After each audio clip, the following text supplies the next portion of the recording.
আসসালামু আলাইকুম বন্ধুরা, তোমরা সবাই কেমন আছো? আশা করি সবাই ভালো আছো। আলহামদুলিল্লাহ, আমিও ভালো আছি। আজকেও আপনাদের সাথে আমি নতুন একটি ভিডিও আপলোড করতে চলেছি।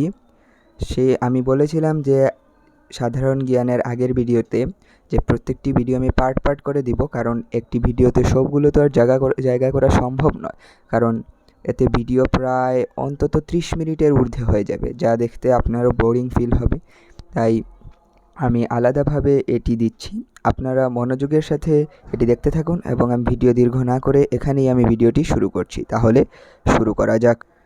প্রথমেই বাংলাদেশ প্রসঙ্গ থেকে প্রথম প্রশ্ন হচ্ছে, সাইমা ওয়াজেদ পুতুল কবে বিশ্ব স্বাস্থ্য সংস্থার দক্ষিণ পূর্ব এশিয়ার আঞ্চলিক পরিচালকের দায়িত্ব গ্রহণ করেন?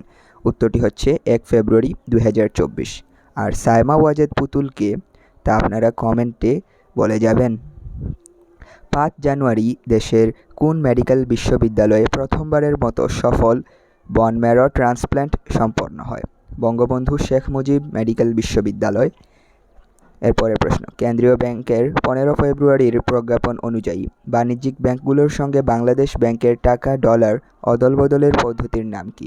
Swap, SWAP, swap. বঙ্গবন্ধু প্রণীত অর্থাৎ বঙ্গবন্ধু কর্তৃক প্রণীত territorial waters and maritime Jones act 1974 এর 50 বছর পূর্তি হলো কবে? 22 ফেব্রুয়ারি। আর এটি আপনারা বলে যাবেন যে 50 বছর পূর্তিকে কোন জয়ন্তী বলে? এরপরের প্রশ্ন, 20 ফেব্রুয়ারি ফরিদপুর জেলা প্রশাসক কার্যালয় প্রাঙ্গণে উদ্বোধিত মুরালের নাম কি? পিতা। 1 ফেব্রুয়ারি উদযাপিত ঢাকা মেট্রোপলিটন পুলিশের 49তম প্রতিষ্ঠা বার্ষিকীর প্রতিপাদ্য কি? সেবা ও সদাচার, ডিএমপির অঙ্গীকার। ডিএমপি এর ফুল মিনিং হচ্ছে ঢাকা মেট্রোপলিটন পুলিশ। কথা সাহিত্যে বাংলা একাডেমি সাহিত্য পুরস্কার 2023 লাভ করেন কে? নুরুদ্দিন জাহাঙ্গীর ও সালমা বানী। এরপরের প্রশ্ন, 1 ফেব্রুয়ারি প্রয়াত খ্যাতনামা চলচ্চিত্র পরিচালক হারুনুর রশিদ কোন ছবিটির জন্য পরিচিত? রঙিন, রূপবান। দেশের কোথায় প্রথম উন্মুক্ত কারাগার নির্মাণ করার সিদ্ধান্ত নিয়েছে সরকার? কক্সবাজারের উখিয়ায় পাগলির বিল এলাকায়। 5 ফেব্রুয়ারি পালিত জাতীয় গ্রন্থাগার দিবস 2024 এর প্রতিপাদ্য কী ছিল? গ্রন্থাগারে বই পড়ি, স্মার্ট বাংলাদেশ গড়ে তুলি হবে।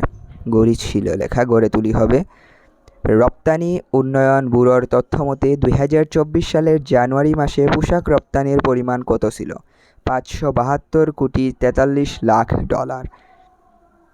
42তম ফজর আন্তর্জাতিক চলচ্চিত্র উৎসবে জয়া আহসান অভিনীত ইরানের জাতীয় পুরস্কারপ্রাপ্ত চলচ্চিত্রের নাম কি? ফেরেশতে, ইরানি ভাষায় দুরুগহায়ে জিবা। 13 ফেব্রুয়ারি সংসদে প্রশ্নোত্তর পর্বে প্রদত্ত তথ্যমতে বর্তমানে দেশে কয়টি প্রবাহমান নদী রয়েছে? 931টি। কত তারিখে বাংলাদেশ শিল্পকলা একাডেমির 50 বছর পূর্তি হয়? 19 ফেব্রুয়ারি। ম্যাটলাইফ বাংলাদেশ ফরচুন ম্যাগাজিনের 2024 সালের কোন তালিকায় স্থান পেয়েছে বিশ্বের সবচেয়ে পছন্দনীয় প্রতিষ্ঠান? বেস্ট। এখন আন্তর্জাতিক প্রসঙ্গে আসা যাক। 2 ফেব্রুয়ারি পালিত বিশ্ব জলাভূমি দিবসের প্রতিপাদ্য কী ছিল? লাইফ ইন্টারলেস্ট ওয়াটারল্যান্ডস অ্যান্ড পিপল, জলাশয়ে মিশ্রিত জনজীবন। ফিলিস্তিন যুদ্ধে আলোচিত রাফা ক্রসিং কোন দেশের সীমান্তে অবস্থিত? মিশর। IMFের হালনাগাদ তথ্যে 2024 অর্থবছরে উন্নত ও উদীয়মান দেশগুলোর মধ্যে সবচেয়ে বেশি প্রবৃদ্ধি হবে কোন দেশটির? ভারত। 18 ফেব্রুয়ারি রাশিয়া ইউক্রেনের কোন শহরের পূর্ণ নিয়ন্ত্রণ নেয়? আভদিভকা। 16 ফেব্রুয়ারি রুশ কারাগারে নিহত অ্যালেক্সি নাভালনি কে ছিলেন? রাশিয়ার বিরোধী দলীয় নেতা। অ্যালেক্সি নাভালনি ছিলেন খুব বড় মাপের একজন নেতা, ওনার পরিচয় খুবই বড়, আপনারা চাইলে উইকিপিডিয়ায় দেখতে পারেন।